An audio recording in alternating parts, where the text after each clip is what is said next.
எல்லாமே முடிச்சுட்டு ஊருக்கு கிளம்பியாச்சுப்பா. பார்த்திங்களாண்ணா எங்கள் உப்படியா பசங்க நைட்டு கிளம்புறாங்க. நாங்கள் விடிய காலைல கிளம்பிடுவேன் நான். அப்போ தான் வந்து டக்குன்னு வந்து இடம் சேர முடியும். அதனால் எல்லாம் 4 பேரம்பேத்தியை கூப்பிட்டு எல்லாருக்கும் ஆளுக்கு 1000 ரூபா கொடுத்தாரு. எப்பயுமே நாங்கள் எப்போ போனாலுமே எங்கள் மாமனார் எல்லாருக்குமே காசு கொடுப்பாரு பேரம்பேத்திக்கு.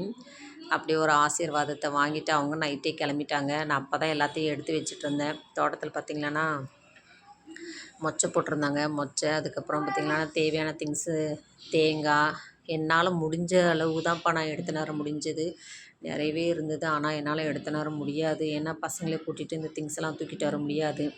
அப்படியே முடிச்சுட்டு காலையிலே விடிஞ்ச உடனே 6:30 போல் கிளம்பியாச்சு. இன்றைக்கி வெள்ளிக்கிழமை சந்தைன்றதுனால அவ்வளோ கூட்டம். ஆடு மாடு அதெல்லாம் காலையிலே வாங்குறவங்க வாங்குவாங்க, விற்கிறவங்க விற்குவாங்கப்பா சந்தையில்.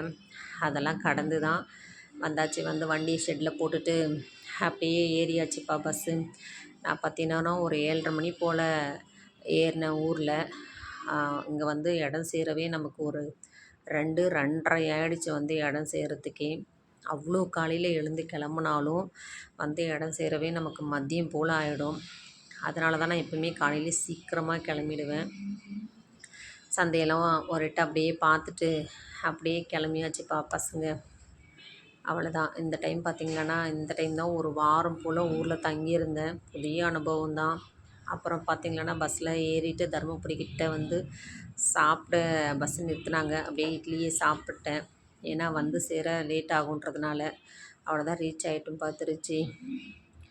ரீச் ஆனதுக்கப்புறமா நைட்டு பார்த்திங்கன்னா ஊர்லேருந்து கொண்டு வந்த மொச்சையும் சப்பாத்தியும் வச்சு தான்ப்பா சாப்பிட்டு முடித்தோம் டின்னரை.